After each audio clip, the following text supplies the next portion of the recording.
Reyes capítulo 4 versículo 38. Cuando lo tenga me lo hace saber con un fuerte amén. Vamos a leer entonces en el nombre del Padre, del Hijo y del Espíritu Santo. Eliseo volvió a Gilgal cuando había una grande hambre en la tierra y los hijos de los profetas estaban con él, por lo que dijo a su criado: pon una olla grande y haz potaje para los hijos de los profetas. Y salió uno al campo a recoger hierbas, y halló una como parra montés, y de ella llenó su falda de calabazas silvestres, y volvió y las cortó en la olla del potaje, pues no sabía lo que era. Después sirvió para que comieran los hombres, pero sucedió que comiendo ellos de aquel guisado, gritaron, diciendo: varón de Dios, hay muerte en esa olla. Y no la pudieron comer. Señor Dios, gracias por tu palabra. Te pido en el nombre de Jesucristo que me uses conforme a tu gracia y conforme a tu misericordia. Padre, dame la revelación, dame el denuedo, dame la gracia, dame el poder para predicar tu palabra como debo hacerlo. Señor, permite que mientras estoy hablando tu palabra, los oídos sean abiertos, el entendimiento sea abierto. Padre, que las vasijas hoy sean llenas de tu gracia, del conocimiento y de la unción del Espíritu Santo. Padre, por el poder de la palabra, permite, Señor, que tu servidor, así como ha hecho uso de tu palabra, tú hagas uso de él. Manifiéstate trayendo milagros, trayendo, Señor, prodigios, haciendo maravillas mientras hablo tu palabra. En el nombre de Jesucristo, amén y amén. Gloria sea el nombre del Señor. Bueno, vamos a aprovechar el tiempo inmediatamente, y yo quisiera que nos enfoquemos inmediatamente en el texto. No voy a abundar en el contexto, ni mucho menos. Quiero hablar específicamente de lo que hemos leído, y vamos a tratar de extraer la enseñanza para que ustedes sean bendecidos en el día de hoy. Lo primero que nos llama la atención es que el texto habla de que había una grande hambre en la tierra. ¿Qué había en la tierra? Había una grande hambre en la tierra.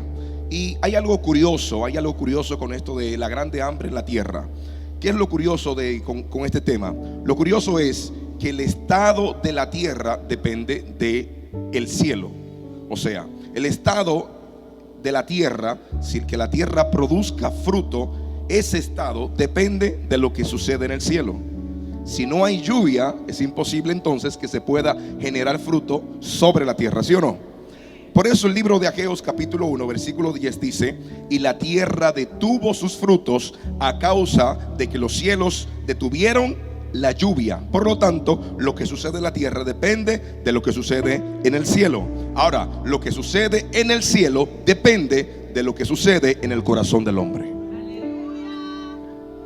Por lo tanto, usted no puede gobernar, usted no puede determinar lo que sucede en la tierra. Pero si usted determina lo que sucede en los cielos, y los cielos determinan lo que sucede en la tierra, a final de cuentas usted es el hombre el que determina el estado de la tierra. ¿Y cómo usted dice, pastor, que lo que sucede en la tierra depende del corazón del hombre? Bueno, observen ustedes que en el libro de Ageo Dios está hablando, y a causa de que el corazón del hombre quitó de prioridad a Jehová Dios de los ejércitos y puso al hombre como prioridad y sus propias necesidades como prioridad, entonces Dios detuvo los cielos. Por lo tanto, si el corazón del hombre está alineado a la presencia de Dios, entonces los cielos estarán abiertos, y por lo tanto los cielos no van a negar la lluvia a la tierra. Y la tierra va a determinar dar fruto a su tiempo y fuera de su tiempo, porque el cielo está conectado con el corazón del hombre. Entonces, muchas veces nosotros estamos muy preocupados por el estado de la tierra, pero no estamos para nada preocupados por el estado de nuestro corazón para con Dios. Y el gran problema no es el estado de la tierra, porque la tierra no determina nada, sino que la tierra no tiene voluntad para decidir. Es el hombre el que tiene la voluntad para decidir. Por eso, segunda de Crónicas dice: si mi pueblo se humillare, si mi pueblo sobre el cual mi nombre es invocado, ellos oraren y se arrepintieren de su mal camino, entonces yo descenderé de los cielos, perdonaré su pecado y sanaré su tierra. Por lo tanto, usted se da cuenta que nuestra relación, el estado, la condición de nuestro corazón es lo que determina el fruto y también la cosecha de nuestra vida. Por eso es que nosotros tenemos que prestar atención a lo que dice la palabra. ¿Qué dice la palabra? Observen ustedes que la Biblia dice que de toda cosa guardada, guarda el corazón, porque de él mana la vida. Y nosotros muchas veces guardamos aquellas cosas que para nosotros tienen un alto valor económico, monetario me refiero, y nosotros las guardamos y las ponemos sobre llave, la ponemos bajo llave y la ponemos en una caja fuerte, con contraseña, con seguridad.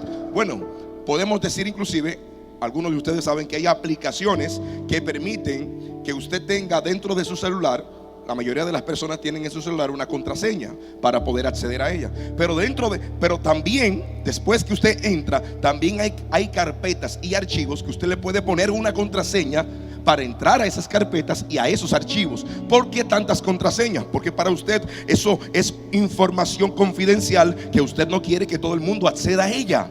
Por lo tanto, usted la pone bajo llave, la pone bajo contraseña. ¿Y por qué nosotros no ponemos bajo llave, bajo contraseña, bajo código estricto nuestra relación con Dios? Y permitimos que cualquier persona o cualquier ente entre a esa relación y la afecte. No, nosotros tenemos que poner bajo llave nuestra relación con Dios, porque ella va a determinar el fruto que nosotros cosechamos en la tierra. Si usted se da cuenta, aquí sucede un efecto dominó. Un efecto dominó se produce cuando un pequeño cambio origina un cambio similar. Y también eso se da como una secuencia similar entre un objeto y el otro. De manera que terminé afectando una cosa, pero eso terminó afectando el punto final, que a lo mejor no era mi objetivo, pero lo terminé afectando. Por lo tanto, yo afecto mi relación con Dios y yo no tengo interés de afectar mi relación con mi esposa. Pero el problema es que yo pienso que una cosa no va a determinar la otra o no la va a afectar. Pero mi relación con Dios va a afectar la manera en que yo me comporto con mi esposa. Mi relación con Dios, mi corazón para con Dios va a determinar cómo me comporto como padre, cómo me comporto como hijo, cómo me comporto como creyente, cómo me comporto como miembro. Y estamos pensando que podemos distanciarnos de la presencia de Dios y seguir siendo los mismos. Qué gran mentira. Observe lo que dice la palabra. El texto dice, Jesús hablando: yo soy la vid y vosotros los pámpanos. El que está en mí y yo en él llevará mucho fruto, porque separados de mí nada podéis hacer. Por lo tanto, el creyente, pensando, imaginándose que puede separarse de Dios y que esto no va a afectar su relación con su familia, su relación con sus hijos, su relación en el trabajo, su relación en la iglesia, su relación económica, está en una gran falacia. Y el problema es que entonces comenzamos a tratar de solucionar el problema con la esposa, tratamos de solucionar el problema económico, tratamos de solucionar el problema financiero, y nos olvidamos de que la raíz de todos los problemas es nuestra lejanía de la presencia de Dios, nuestro corazón que se desvió de la presencia de Dios. Y Dios está diciendo: tú estás trabajando en las ramas, en las consecuencias, cuando te estás olvidando de ir al origen del problema, a la raíz del problema. Vuélvete a Dios, y entonces dice la palabra: y Él se volverá a vosotros. ¿Alguien tiene un aplauso a Jesús que darle?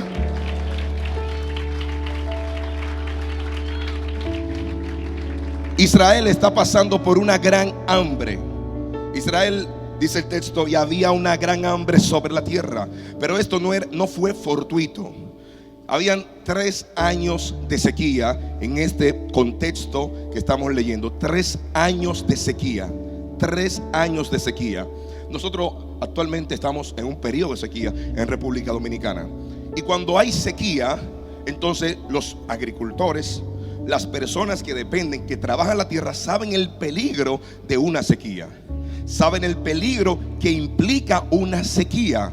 Una hambruna no se produce porque sí, sino por el estado de la tierra.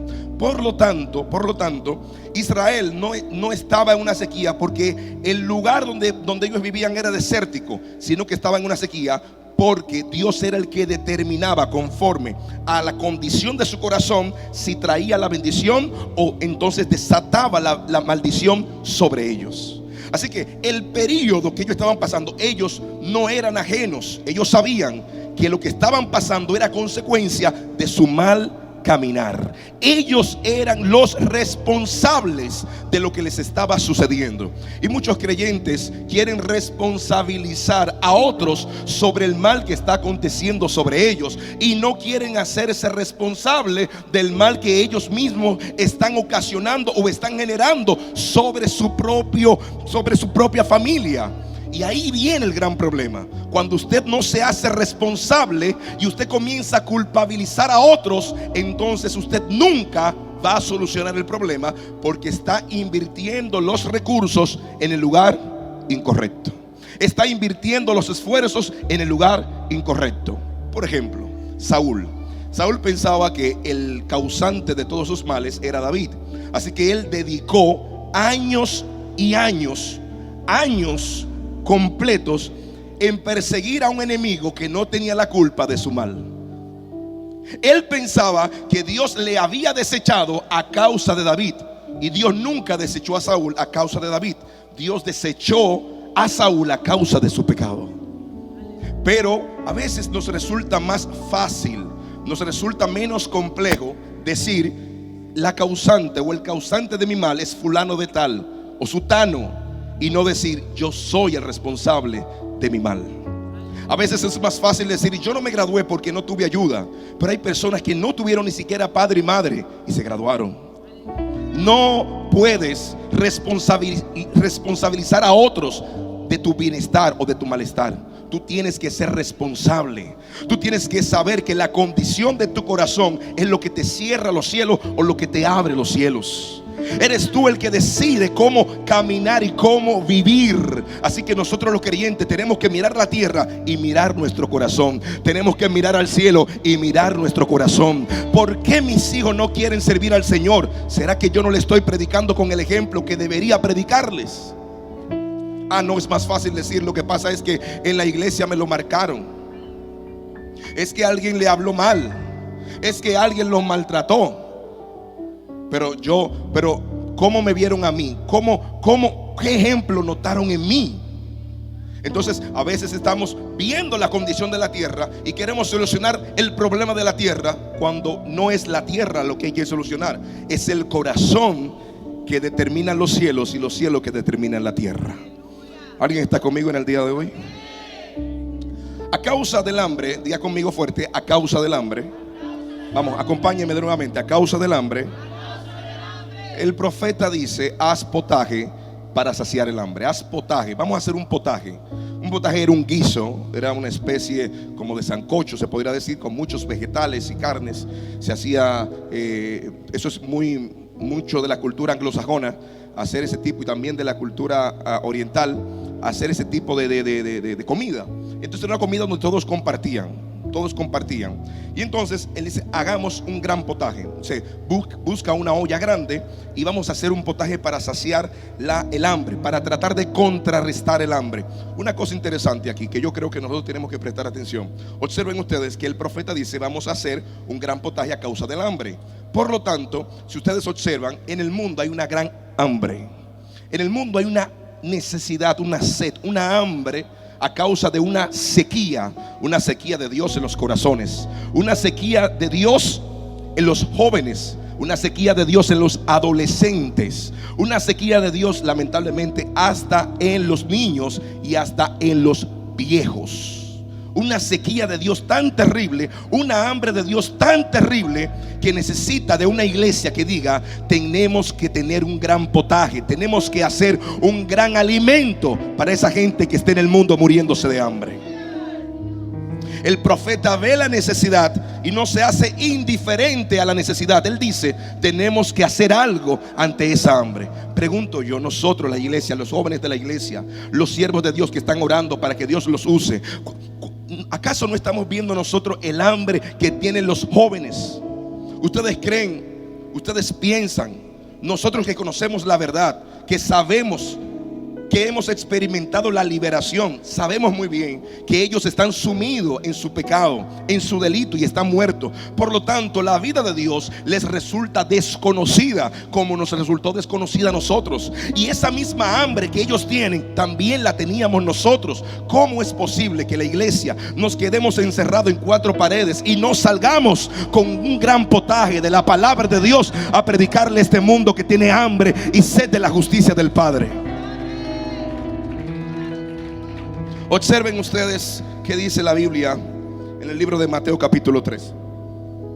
En el libro de Mateo capítulo 13, Jesús despide a la multitud para que vayan a las aldeas y a los campos de alrededor y hallen alojamiento y consigan alimento. Dice los discípulos: porque aquí estamos en un lugar desierto y no hay nada que darle. Y Jesús responde: denles ustedes de comer. Los discípulos decían: tenemos que despedir a la multitud que tiene hambre. Y Jesús dice: no, denles ustedes de comer. No se trata de nosotros decir: esa gente tiene hambre, pero nosotros no tenemos recursos. No, entonces no somos la iglesia que fue redimida por la sangre del Cordero. Si nosotros no tenemos el agua, si no tenemos el pan de vida que puede saciar la necesidad del hombre, entonces ¿qué estamos haciendo como iglesia? Señores, la iglesia no es para celebrar nuestra victoria. La iglesia no es solamente para celebrar nuestro triunfo, nuestra liberación. Es para que nosotros hagamos partícipes a otros de la misma liberación que nosotros fuimos objeto. Es que hay gente que tiene hambre y se necesita que los profetas dejen de pedir dinero en la iglesia, dejen de pedir ofrenda, dejen de sentir de ver jipeta y comiencen a ver la necesidad de la gente, comiencen a ver la necesidad del que se muere, comiencen a ver la necesidad del que necesita a Cristo urgentemente. Es alarmante la cantidad de profetas que tienen una amplia, una visión tan estrecha, tan aguda para ver la condición de los hermanos de la iglesia, pero no tienen la misma agudeza para ver a aquel que se está perdiendo en la calle. No necesitamos profetas, estamos cansados de profetas que tienen la palabra para emocionarte en el día de hoy. Necesitamos profetas que vean la necesidad del que está en las drogas, del que está en la prostitución, de aquel que se está perdiendo sin Cristo, y diga: en Cristo hay esperanza. Y levante su voz profética y diga: en Cristo hay solución, en Cristo hay esperanza. Alguien puede ponerse de pie y decirlo fuerte: en Cristo hay esperanza.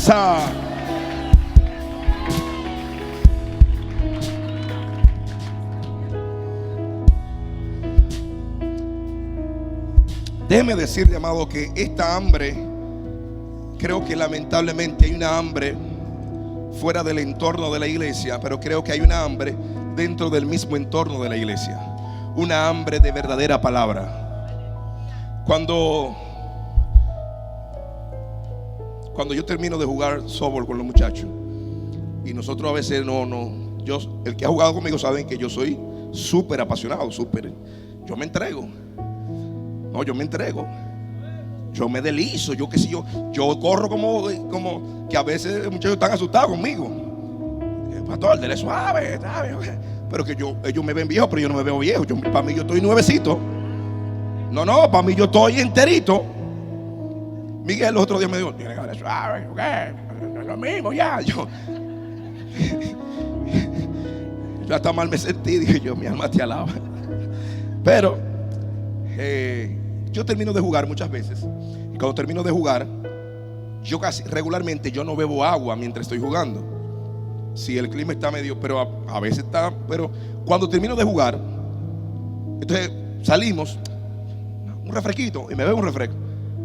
Y cuando llego a la casa y jugo, mi cuerpo me pide agua. Y yo dándole juguito y refresco, lo que me da más sed.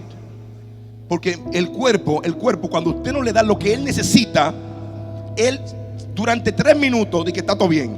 Después de 3 minutos: hey, es lo que necesito, dame. Tú me engañaste, eso no es lo que yo quiero. Y te pide. Entonces, si a es como que tú le das, el cuerpo tiene hambre y tú le das dulce, tú le das un bolón, tú le das una cosa, y el cuerpo dice: a los 3 minutos me engañaste, pero después dice: dame comida. Y comida, dame esencia, dame sustancia. Y yo creo que hay una hambre, pastora, dentro de la iglesia, porque se está dando tanta paja, como dice el texto en Jeremías, tanta paja, se está dando, en vez de trigo se da paja al pueblo. Y de repente hay una hambre. La gente quiere escuchar contenido bíblico real.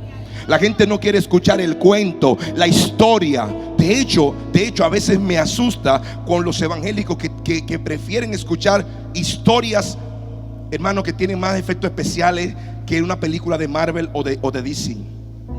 Unos testimonios, hermano, que tienen más efectos especiales que los tirapó que tiran en 31 de diciembre, hermano. Unos testimonios que yo digo, yo creo, pero ayuda a mi incredulidad, mi amor. Hermano, una gente que Superman le queda chiquito, que vuelan por los aires. La Mujer Maravilla le queda chiquito, hermano. Y yo digo, mi alma te alaba, pero Dios santo, ¿y qué es esto? Ni Jesús. Entonces, hermano, yo veo que la gente le presta tanta atención a las fábulas, hermano, y se alimenta tanto de eso, que por eso tú lo ves que aunque van mucho a la iglesia, están desnutridos. El día que el diablo viene y le pasa por el frente, ya están, hermano, con miedo, atemorizados, ya no saben qué hacer. O si un hermano, no, ni siquiera el diablo, un hermano le miró mal, el pastor hizo un comentario que no era para él y se lo cogió para él, y ya la persona está deprimida, en depresión, con la gilet en la muñeca, a punto de quitarse la vida. Porque, pero ¿qué fue lo que pasó? No, que el pastor no me miró. Entonces, ¿qué pasó? Y un susto. Es que están desnutridos, hermano. Están tan desnutridos, tienen tanta hambre. Pero viven comiendo disparate, como decimos, viven comiendo comida chatarra. No se alimentan de la real palabra de Dios. Entonces hay una hambre que hay que saciarla, y hay que hacer un potaje para la gente de afuera, pero también para muchos que están adentro, que no se están alimentando con la verdadera palabra de Dios.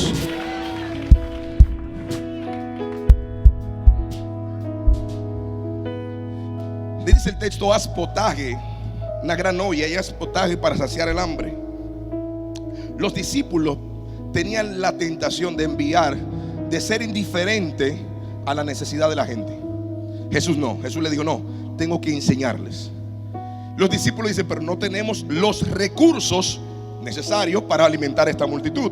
¿Acaso acá hay como 5 panes, 3 peces o 2 peces? ¿Cómo vamos a alimentar a más de 5,000 hombres, sin contar niños y mujeres, con esto tampoco? Dios no necesita que tú tengas recursos millonarios para hacer su voluntad. Lo que Dios necesita es que tú pongas en sus manos los recursos que Él te ha entregado. Jesús le dijo, tráiganmelo. Pero que es poco, pero tráemelo. No se trata de la cantidad, se trata de dónde tú pones la cantidad. ¿Alguien dice amén? El texto dice, ustedes van a comprar sin dinero. ¿Cómo va a comprar sin dinero? Pero ¿cómo voy? Con la palabra que tengo, con la palabra que Dios me dio. Se trata de poner el recurso que Dios te dio en las manos correctas. Los discípulos tenían la tentación de no despedir a la multitud y dejarle ir con hambre. Se iban a desmayar. Jesús, sabiendo eso, porque recuerden ustedes que la gente recorría kilómetros para encontrarse con Jesús en los desiertos. Las campañas de Jesús se celebraban en desiertos, donde miles y miles podían escuchar la palabra. Y entonces Jesús sabía que si se iban, porque habían durado el día completo, no era una campaña de 1 hora, no era un culto de 1 hora, era el día completo que duraban las personas recibiendo o buscando su milagro. Y entonces Jesús sabía que si lo despedían se podían desmayar, podían morir en el camino. Por eso Jesús dice, denles de comer. Los discípulos se pusieron en aprieto porque vieron sus recursos y pensaron, pero la necesidad es demasiado amplia, los recursos son finitos, no hay forma de saciar la necesidad. Y entonces pensaron en cruzarse de brazos, pensaron mejor hacerse los indiferentes. Y muchas veces yo creo que nosotros los cristianos evangélicos nos hacemos los indiferentes ante la necesidad de la gente que está allá afuera, pensando y diciendo, justificando nuestra acción porque no tenemos lo necesario, no tenemos lo pertinente. Dios no te va a pedir a ti que hagas lo que no puedes hacer. Dios te va a pedir a ti que hagas lo que tú puedes hacer. Dios te va a pedir a ti que contribuyas con lo que puedes contribuir. Tú no, yo voy a ofrendar cuando Dios me haga millonario. Si no ofrendas ahora que ganas 10,000, no vas a ofrendar cuando tengas 1,000,000. Porque la Biblia dice que el que es fiel en lo poco, Dios lo pone sobre lo mucho. Pero el que no tiene la capacidad de ser fiel en lo poco, tampoco sobre lo mucho será fiel. Porque la fidelidad no se prueba en lo mucho, sino en lo poco. De hecho, le voy a decir una cosa a ustedes. Creer en un ministerio que está iniciando, creer en un ministerio que está apenas arrancando, eso no es fácil. Eso no es fácil. Cualquiera puede creer en un ministerio que ya está desarrollado y que tiene multitudes y que tiene muchos recursos, pero no cualquiera se atreve a creer en un ministerio que está apenas iniciando. ¿Sabe la cantidad de gente que menosprecia esos ministerios? No, aquí yo no veo plataforma, no veo estructura. Pero no, aquí no hay estructura porque necesitamos gente que arme la estructura. Necesitamos gente que arme la plataforma, que trabaje en la plataforma y que se atreva a creer que de lo poco Dios puede hacer muchas cosas.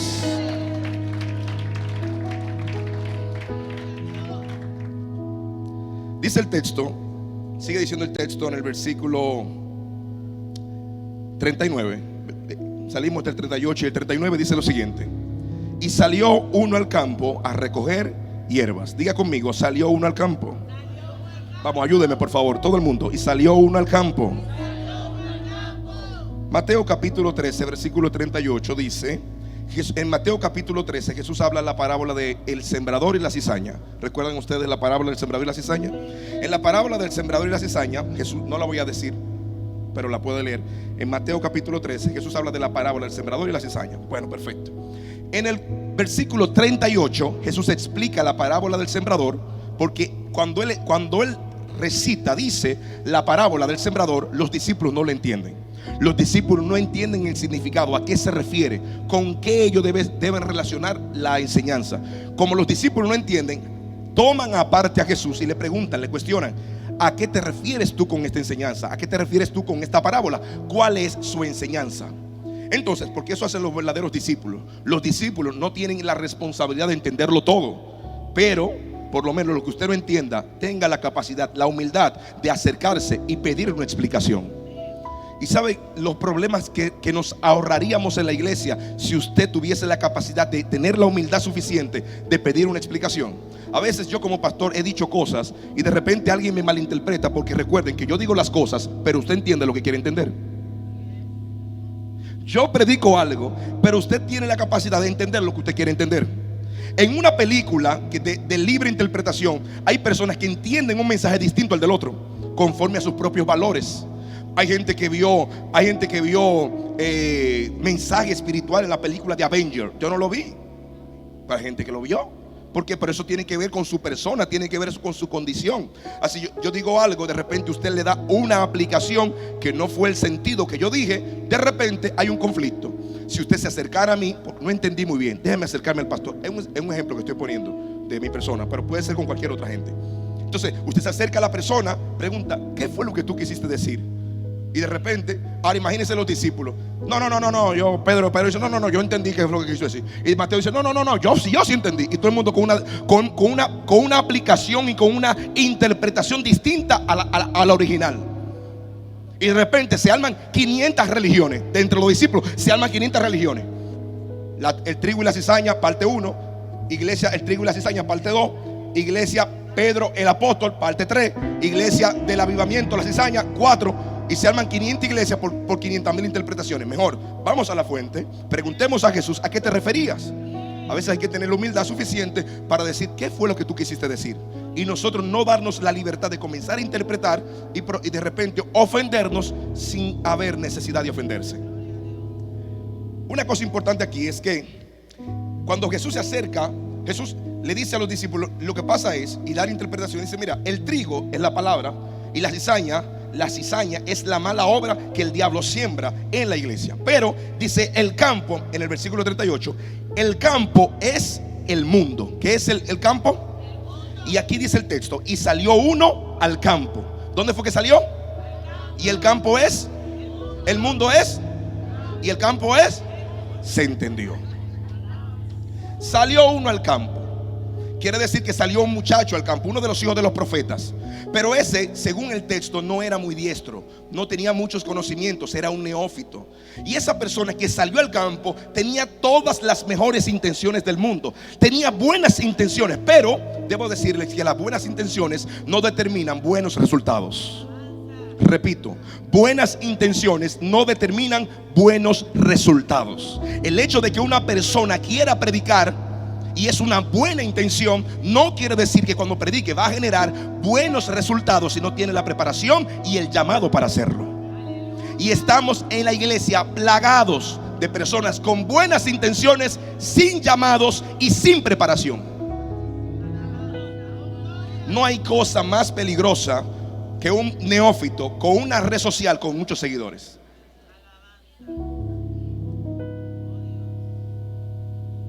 No hay cosa más peligrosa que un neófito, un inexperto, un nuevo creyente que no conoce la palabra, hablando la palabra. No hay cosa más peligrosa. Pero, pastor, ¿tiene buenas intenciones? Yo no he dicho que no. Tiene buenas intenciones, pero repito, eso no genera buenos resultados.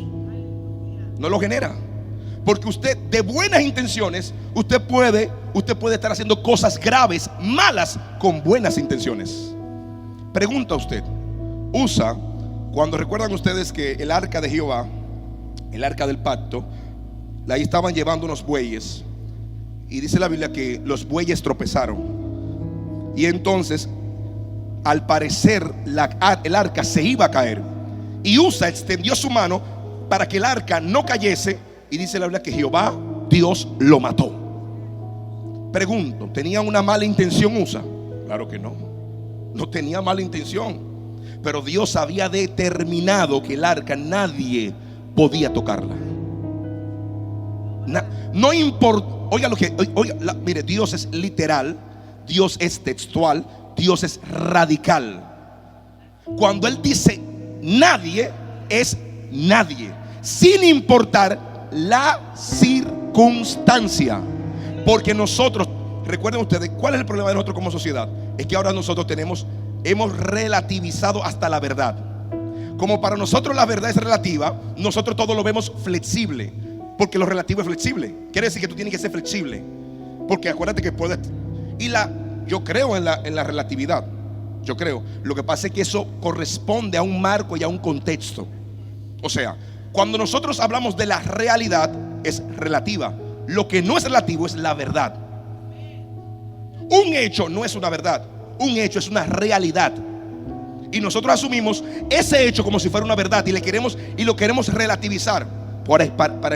Perdone que hable un poquito de esto, pero no quiero filosofar sobre eso, pero para que entiendan, Chanel y yo estamos viendo un mismo acontecimiento, y Chanel está allá afuera y yo estoy dentro de la iglesia. Estamos viendo un pleito entre dos personas, pero Chanel está ahí fuera y yo estoy acá adentro. Yo escucho el ruido y voy. Chanel estuvo desde el principio. Así que la verdad la tiene Chanel. No, la verdad no la tiene Chanel, la tengo yo. Tenemos una perspectiva de un hecho real, pero no hay verdad ahí. No hay verdad. Lo que hay es un hecho con una perspectiva de una persona que estuvo desde el principio y otro que llegó después. Entonces los dos tenemos verdad, los dos tenemos una realidad desde una perspectiva diferente. La verdad no tiene que ver en ese entorno. Por eso Cristo dice: yo no soy la realidad. Cristo dice: yo soy la verdad. La realidad puede cambiar en función de tu perspectiva o condición, pero la verdad es inmutable, no cambia, siempre será igual, siempre permanecerá. Por eso Él dice: cielo y tierra pasarán, pero mi palabra nunca pasará. Alguien da un aplauso a Jesús bien fuerte.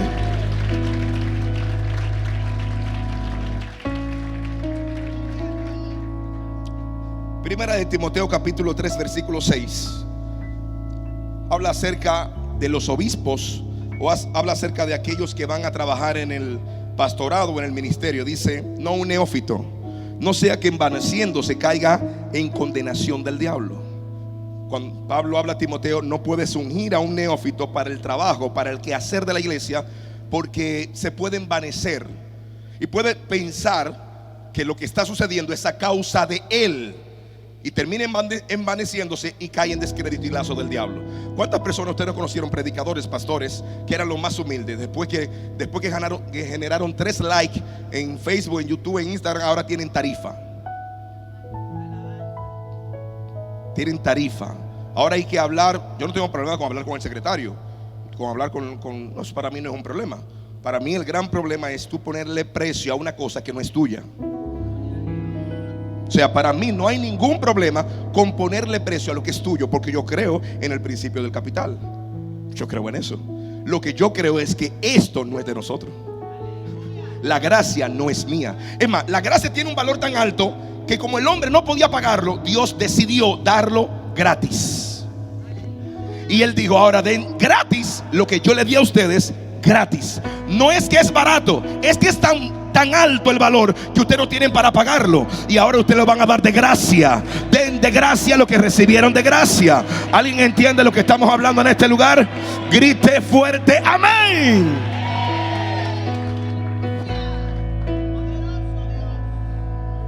Nunca, no porque sea una persona mezquina. Yo nunca le pagaría a una persona nunca le pagaría a una persona que me cobre por predicarla. Nunca. Para mí eso es una deshonra. Nunca yo le pagaría. Nunca. No importa el nombre que tenga. Yo le sirvo a uno que tiene más nombre que tú. Su nombre es tan grande que es Rey de Reyes y Señor de Señores. Y es tan humilde que se vistió de la ropa más humilde. ¿Sabe de qué ropa se vistió? De humano. Por eso el texto dice en Filipenses que se humilló hasta lo sumo. No fue que descendió al infierno, de que descendió a la parte más baja de la tierra.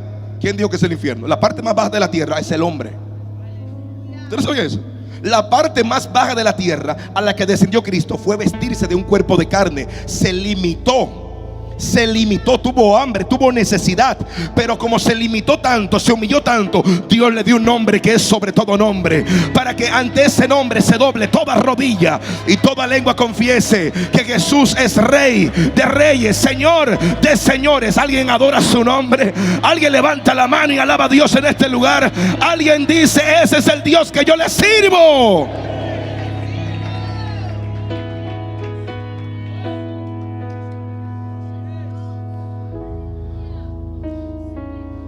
¿Qué hizo el neófito? ¿Qué hizo el muchacho con buenas intenciones? El hijo de los profetas. No fue un hijo del diablo.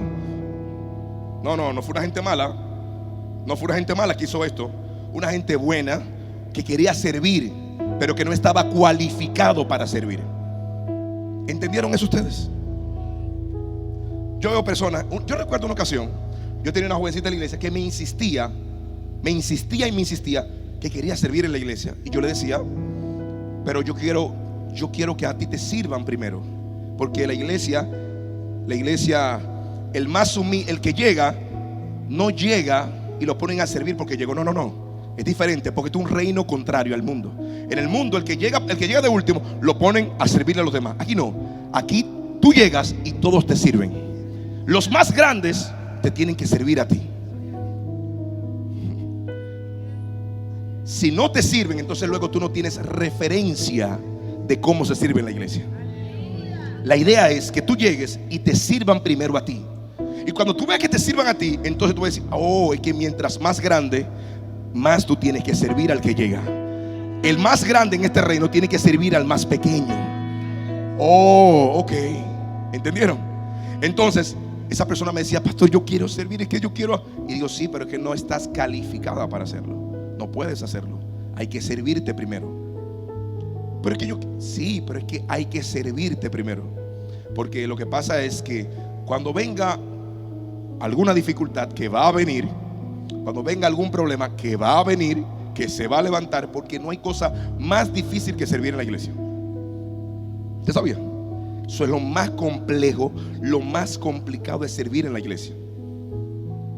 Porque en servir en la iglesia, hermano, tú tienes que servir como si fuera a Cristo, pero a gente que no se parece mucho a Cristo. ¿Usted entendió lo complicado que es? Porque es un cachú servirle a Cristo, pero es difícil servirle a gente que se parece a Cristo, pero no tanto. No es fácil, es complejo. Entonces,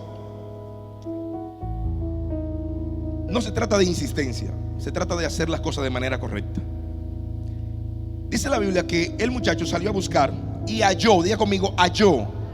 Diga fuerte todo el mundo: halló. calabazas silvestres y las cortó para el potaje. Escúcheme una cosa ahora. Este muchacho era un inexperto. Era un inexperto. Él halló unas calabazas silvestres y él pensó, y las calabazas silvestres, escúcheme, se parecían muchísimo a las otras calabazas, a las normales. Se parecen muchísimo. Pero una persona con experiencia, una persona con discernimiento, podía distinguir entre uno y el otro. Pero él, como no tenía discernimiento, era inexperto, no tenía capacidad para distinguir. Él pensó: wow, encontré aquí lo que necesitamos. Lo tomó, llenó su falda de ella, de esas calabazas. Y esas calabazas tenían varios efectos. El efecto de estas calabazas es que producían mareos, producían cólicos y tenían un efecto alucinógeno. O sea que la persona podía alucinar, podía marearse y ver cosas. Eran peligrosas porque podían hasta producir como una afección pulmonar, como un cardiorrespiratorio, un paro respiratorio. Este muchacho tenía veneno en sus manos, pero él no lo sabía. ¿Alguien dice amén? El ministerio y las manos incorrectas es veneno. Este micrófono, esta plataforma en la mano correcta puede bendecir o puede maldecir familias completas. ¿Están entendiendo? Ese muchacho tenía venenos en sus manos. La obra, la intención de todo lo que ocurría y era bueno. ¿Cuál era la intención? Darle de comer a los hijos de los profetas. Eso no está bueno. Eso está bueno. El problema es que el que se ofreció y el que salió de voluntario no tenía discernimiento. Y entonces llenó su falda de calabazas silvestres. Y ese muchacho cortó, y dice la Biblia que las echó en el potaje. Y dice el texto literalmente, se los leo: pues no sabía lo que era. Hebreos capítulo 5 versículo 14 dice: el alimento sólido es para los que han alcanzado madurez, para los que por el uso de los sentidos ejercitados, tienen los sentidos ejercitados en el discernimiento del bien y del mal. ¿Qué tienen estos hermanos? Discernimiento del bien y del mal. ¿Por qué? Por el uso de los sentidos ejercitados. Quiere decir que tienen experiencia. No es lo mismo una persona que ha ido por primera vez al gimnasio. Puede ser muy robusto, puede ser muy fuerte, pero si no ha ido, si no se ha ejercitado otras veces en el gimnasio y comienza, se puede lesionar fácilmente. Se puede lesionar fácilmente porque no tiene ejercicio, no tiene su cuerpo, su músculo no está ejercitado en el uso de esos instrumentos, y fácilmente los puede usar de manera incorrecta y se puede lesionar. Ahora, una persona que ya está habituada a eso es diferente. Tiene los músculos, tiene los sentidos ejercitados de tantas veces que lo ha hecho. Este muchacho no tenía capacidad de discernir entre una calabaza potable, una calabaza de comestible, una calabaza silvestre que era veneno puro. No tenía capacidad. Pero ese fue que salió del campo. Hay que revisar a quienes estamos enviando al campo. Solo sabemos que es un muchacho. No sabemos más nada. No sabemos. Salió al campo y regresó con veneno. Señores, hay que tener cuidado con quién uno envía al campo. Y lo peor es, hay que ver con qué regresa. Porque hay gente que sale al campo, al mundo, y cuando regresan vienen de allá con todas las diabluras que usted se puede imaginar. Dice el texto que después sirvió para que comieran los hombres. ¿Qué hizo él? Sirvió para que comieran los hombres. Pero sucedió que comiendo ellos de aquel guisado gritaron: varón de Dios, hay muerte en esa olla.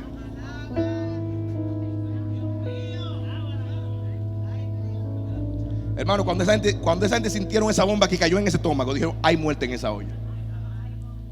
Cuando esa gente comenzaron a ver visiones, de repente se vieron acá, y este ángel que descendió ahora. Esa gente estaba, hermano, un desastre se armó ahí. Y ellos comenzaron a gritar: varón, hay muerte en la olla.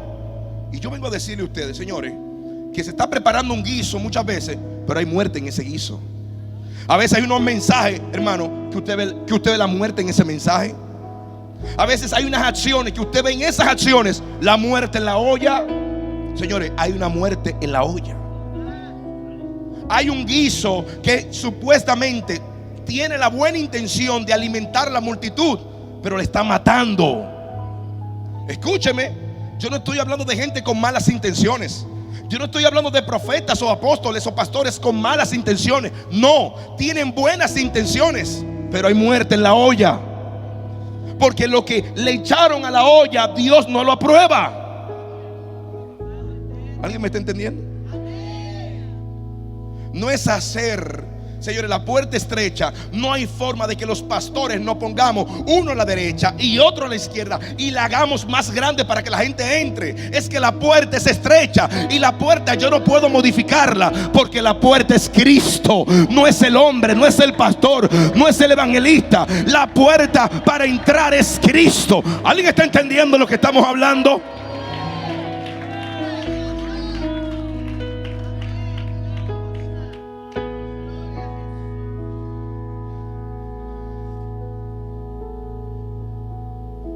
No hay forma de hacer el mensaje menos fuerte si es fuerte.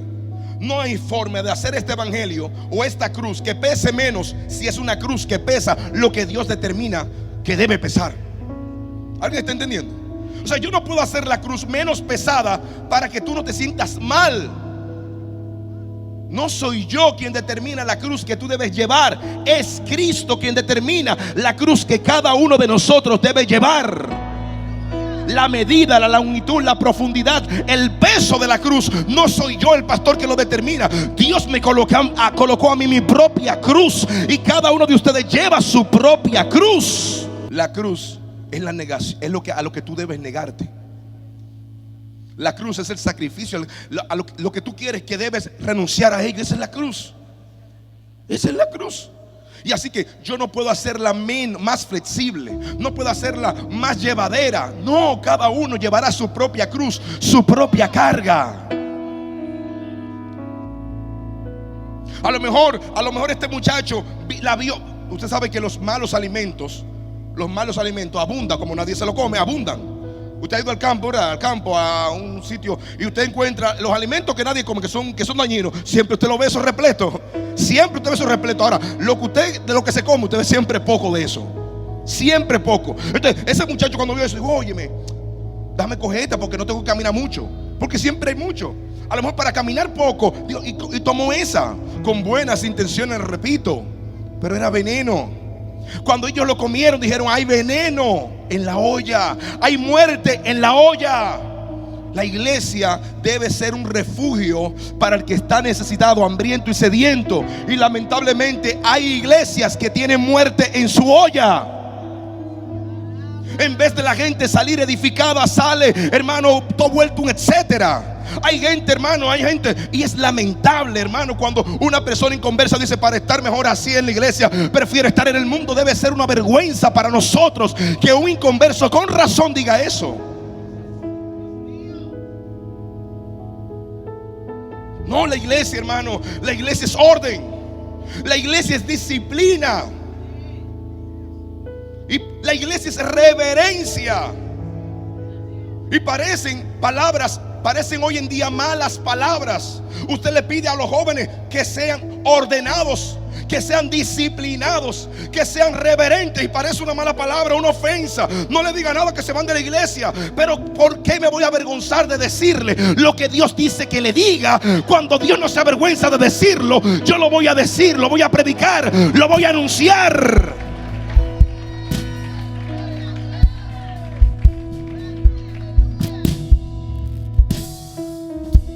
Hay muerte en la olla cuando no se señala el pecado, porque el pecado es lo que produce la real muerte.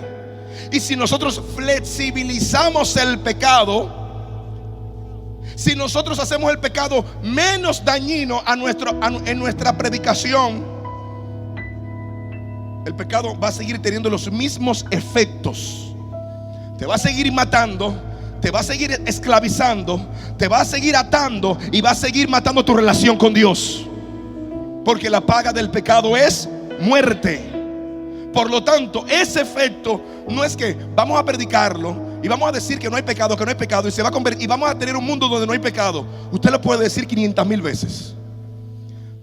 Si usted cree en el poder de la declaración positiva, usted puede decir no hay pecado, no hay pecado, no hay pecado, y decirlo un año entero, no hay pecado, no hay pecado, no hay pecado. Y cuando termina de decirlo, el pecado va a estar a la puerta diciendo, aquí estoy. ¿Qué tú quieres? Porque Dios dijo, el pecado está a la puerta. No importa la declaración positiva, lo único que mata el pecado es la sangre de Cristo en la vida de un creyente. En la vida de un creyente, la sangre de Cristo es lo que limpia de todo pecado. ¿Alguien alaba a Dios en este lugar? ¿Alguien adora a Dios en este lugar?